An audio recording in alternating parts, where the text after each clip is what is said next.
Good afternoon. We are studying about the management. Okay, already we have covered whole syllabus and also taken revision lectures. Right from the first chapter to the last chapter, we have seen many examples regarding computer and civil department or from the normal life situation. This will be very beneficial and useful to you in real life as well as for the scoring your subject. For the sake of improvement in your marks and percentage, we are studying through the revision lectures. In that we are seeing multiple topics in one lecture और जो important concept है वो हम लोग बार बार repeat कर रहे हैं. अभी उसमें आज हम लोग देखेंगे सेफ्टी मैनेजमेंट. तो सेफ्टी मैनेजमेंट में एक डायग्राम थी आपके बुक में, आपको ये ऑलरेडी पढ़ाया है, ये रिवीजन लेक्चर है, ठीक है. तो एक्सीडेंट की डेफिनेशन कि एक्सीडेंट क्या रहता है, फॉर्चुनेट है कि अनफॉर्चुनेट है, यहाँ से स्टार्ट होता है.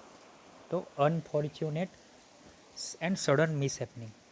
जो अनफॉर्चुनेट और सडन मतलब कभी भी होता है, वो ऐसे नहीं कि एक्सीडेंट धीरे धीरे धीरे हो रहा है, गाड़ी आ रही है टकरा रही है, या फिर आदमी जो कुछ काम कर रहा है ऊंचाई पे वो ऐसा गिर रहा है धीरे धीरे, नहीं, वो सडनली होता है. बराबर है, सडन कंसेप्ट आप समझ सकते हो. विच कॉजेस डैमेज और लॉस ऑफ अ प्रॉपर्टी. ऐसा नहीं होता कि एक्सीडेंट हुआ और क्या हुआ, कुछ नहीं हुआ, कुछ ना कुछ तो होता ही है. आइडर प्रॉपर्टी का डैमेज होता है या फिर पर्टिकुलर इंसान उसको इंजरी हो सकती है जो वापस से मल्टीपल फॉर्मेट में रहेगी, जो टेम्पररी इन नेचर रहेगी, परमानेंट इन नेचर रहेगी. हमें क्या करना है, एक्सीडेंट ज़ीरो तो नहीं कर सकते, ऐसा तो हो नहीं सकता कि एक्सीडेंट हो ही नहीं रहे, क्योंकि वो प्रैक्टिकल थिंग है, भले वो अनफॉर्चुनेट है लेकिन प्रैक्टिकल थिंग है. तो ऐसे टाइम पे हम लोग क्या एक्सपेक्ट कर सकते हैं कि एक्सीडेंट कम से कम हो. Safety management is concentrating on avoiding the accident. Safety को मैनेज करना, एक्सीडेंट होने वाले ही है, ना हो तो अच्छा, नहीं होए वही अच्छा, लेकिन वो हो रहे तो उसको मिनिमाइज़ करो, उसको कंट्रोल में रखो, कम से कम हो जाए. यही क्या रहता है आपका सेफ्टी मैनेजमेंट. अभी एक्सीडेंट के अलग अलग डेफिनेशन है, टाइप्स है.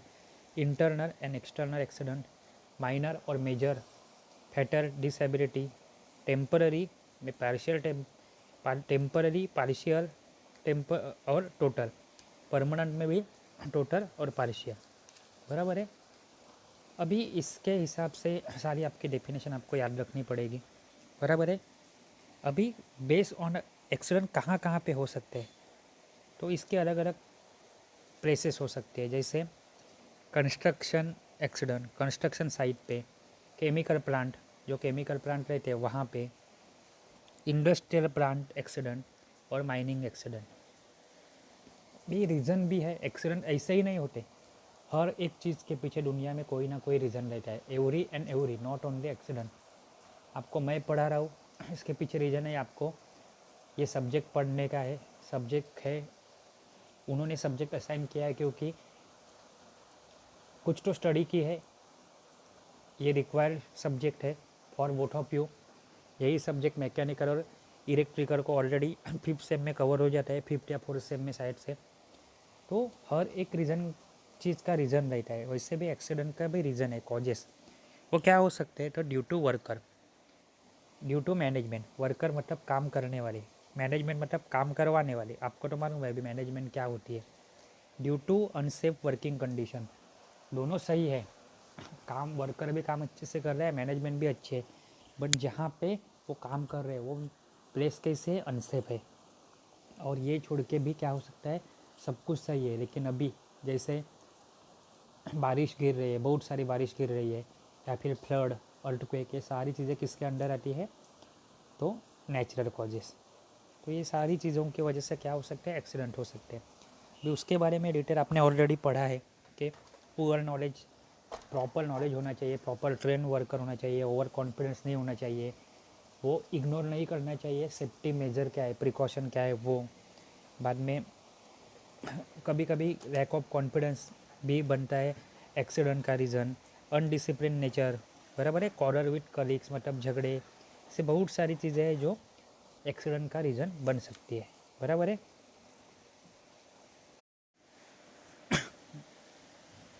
देन जैसे कॉजेस होते हैं कि रीज़न क्या है एक्सीडेंट की, एक्सीडेंट होने के बाद उसके इफ़ेक्ट भी रहेंगे, तो इफ़ेक्ट किसके किसके ऊपर होते हैं डिटेल में क्या है वो हम लोग पढ़ चुके हैं, शॉर्ट में आपको याद दिला जाऊँ। सबसे पहले काम करने वाले के ऊपर, दैट इज़ वर्कर। काम जहाँ पे होती है तो वर्कर के साथ साथ वो इंडस्ट्री के ऊपर भी इफेक्ट होता है। मान लो एक इंडस्ट्री में 50 लोग हैं, उसमें से 30 एक्सीडेंट हो गया, तो उतना प्रोडक्शन कम हो जाएगा, बंद हो जाएगा, तो इंडस्ट्री के ऊपर इफेक्ट गिरेगा, ऑब्वियसली मैनेजमेंट के ऊपर इफेक्ट गिरेगा, और सबसे इम्पॉर्टेंट जिनके घर के बेचारे लोगों के एक्सीडेंट हुए उनके घर वालों के ऊपर इफेक्ट होगा, डेट इज़ फैमिली, वर्कर के खुद के ऊपर, वर्कर की फैमिली, इंडस्ट्री और मैनेजमेंट, ये सारी चीज़ों के ऊपर इफेक्ट किसका होता है, तो एक्सीडेंट का होता है। अभी और एक कंसेप्ट था कि आपका वेट,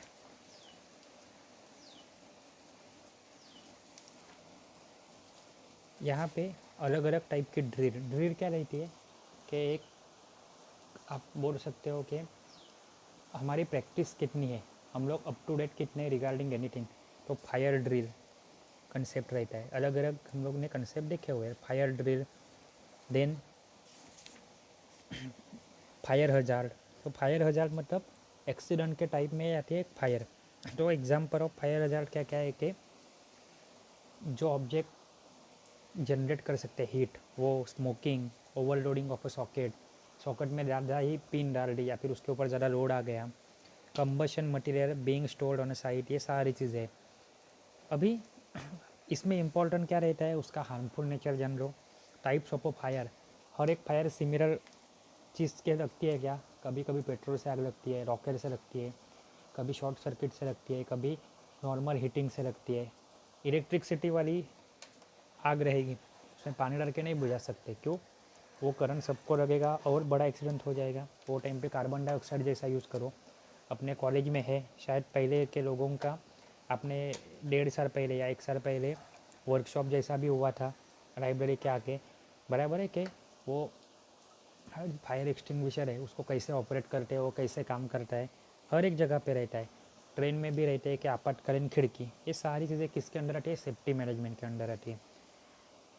फिर हमें क्या देखना है, टाइप्स ऑफ फायर देखे तो हम लोग देख चुके हैं कि how to prevent a fire hazard and effect of a fire, fire से क्या क्या इफेक्ट होते हैं। देन फायर ड्रिल क्या रहती है कि ड्रिल यानी बोला एक टाइप का सिमिलरली रियल में आग लगने के ऊपर कैसे बिहेव करोगे ये जान लेना, उसमें हमें हमारी खामियां मालूम पड़ती है, हर एक चीज़ नोट डाउन की जाती है क्या है क्या नहीं है। तो अचानक से जब भी आगे चल के हाँ हम लोग ऐसे ही बैठे कि हाँ ठीक है आग लग गई, तो ये हमारे पास इक्विपमेंट है, बट वो सच में काम कर रहे नहीं कर रहे, जो हमारा प्लान है जो हमारा रास्ते है वो सच में अवेलेबल है नहीं है, ये सब कुछ किसके थ्रू मालूम पड़ता है हमें, तो एक ड्रिल के थ्रू मालूम पड़ता है। फिर आपको need of safety management 14 points है, वो याद रखने पड़ेंगे, लिखना नहीं है, तो याद तो रखने पड़ेंगे आपको। जैसे बोला वैसे आप करते हो क्या कि नहीं, और एक हफ्ते में क्या करना है आपको, एक चैप्टर शांति से पढ़ लेना है। 5 चैप्टर है, अभी भी स्टार्ट करो तो भी 5 चैप्टर आपके अच्छे से ख़त्म हो जाएंगे। देन एक कंसेप्ट है gender safety norms in a industrial act, ये भी आपको देख लेना है। प्रिवेंटिव मेजर, प्रिवेंटिव मेजर मतलब आग नहीं लगे, एक्सीडेंट नहीं हो, नॉर्मली आग नहीं लगे, इसके लिए हम लोग प्रिवेंटिव मेजर क्या ले, या फिर एक्सीडेंट ना हो इसके लिए प्रिवेंटिव मेजर क्या रहे कि safety working condition method apply करो, proper selection of a worker, training for safe working, accident prone areas कौन से वो इंडिकेट करो, safety devices, safety programme, safety provision, ये सारी चीज़ें इम्प्लीमेंट करो। सेफ्टी अवेयरनेस प्रोग्राम के सेफ्टी की इम्पोर्टेंट क्या है, अरे कुछ नहीं होता करके कुछ नहीं होता, सब कुछ हो जाता है। बेस्ट एग्जांपल ये थोड़ा हट के कोरोना, ऐसे बहुत सारे गड्ढे थे जो 1 साल पहले थे और आज भी वो गड्ढे ज़िंदा है, जो बोलते हैं कि कोरोना नाम की चीज़ नहीं है। सबसे बड़े गधे दुनिया में आज वो है, बराबर है।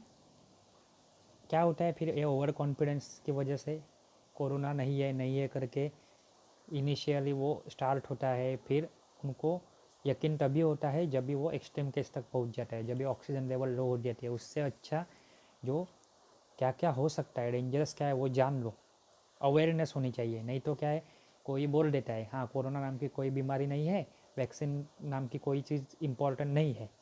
बहुत सारे लोग आज की तारीख में आपको मालूम रहेगा कि वैक्सीन की वजह से बच रहे, भले उनको कोरोना हो रहा है लेकिन ज़िंदा रह रहे। इतने सारे डॉक्टर, नर्स, सफाई कर्मचारी, बराबर है। अगर मान लो वैक्सीन नहीं दी जाती तो सेकंड वेव में कितने बेचारे डॉक्टर, नर्स ये भी मर जाते, लेकिन वो क्यों बचे? क्योंकि वैक्सीन, क्यों? प्रॉपर अवेयरनेस की।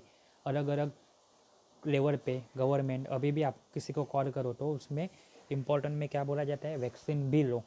तो ये सारी चीज़ें आती है अंडर द अवेयरनेस। तो सेफ्टी मैनेजमेंट का अवेयरनेस क्या है ये बताओ लोगों को। ये सारी चीज़ों की वजह से क्या होता है, सेफ्टी प्रोसीजर अच्छे से फॉलो किए जा सकते हैं। अच्छे से पढ़ो। ऐसा ही मंडे के आगे के लेक्चर में हम लोग शॉर्ट में एक एक रिवीजन करके थोड़े थोड़े कंसेप्ट क्लियर कर लिया करेंगे। Thank you.